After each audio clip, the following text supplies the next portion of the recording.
Hey, Senator, how you doing? Good to see you. Good to see you. A lot of people in the media, I think, woke up to the threat of the Chinese Communist Party in a way that we weren't maybe during back during the Obama administration. During the Biden administration now, in the first 100 or so days now that we've had President Biden, Democrat president, the Chinese Communist Party has increased their domestic their U.S. spending on influence operations 500%. I saw a report the other day to that effect. They sense weakness in the Biden administration. They sense opportunity. They sense opportunity because the opportunity they sense is twofold. Number one is, unfortunately, these guys are really smart. Like, they really analyze and understand our politics a lot better than we understand theirs.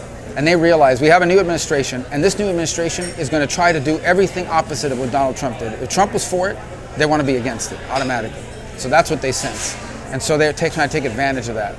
But they also are trying to take advantage of, gaps in the system. So, for example, right now, we're trying to do this China bill, which is good. I'm glad the Democrats and Republicans realize we got to do something. This is the Endless Frontier Act, yeah, right? Yeah, and I think the general... In theory, sounds great, right? But here's the problem. Yeah. The problem is it pours all this money into research and development, but as of today, and I hope that'll change, it doesn't have safeguards in place to keep that from being stolen. Right. So if you're the Chinese... Not to mention certain pork projects that some Democrat senators have maybe put in there with regard to their home states, right? Yeah, I think I'm referring to Senator Cantwell. That poisons any bill, right? That poisons any bill. When you use it for some parochial thing, now it loses its sort of standing, and we can't have that.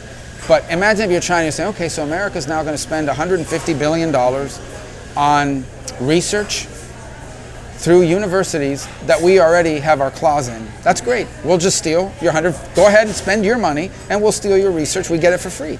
So it's crazy. It's nuts. So that's the problem we're having, these things of that nature. And the reason why is because these universities have ins with the administration and are saying, hey, don't put a lot of restrictions on safeguards because it's going to slow down our research. Well, that's crazy. It would be faster for me to get on an airplane if I didn't have to go through TSA too.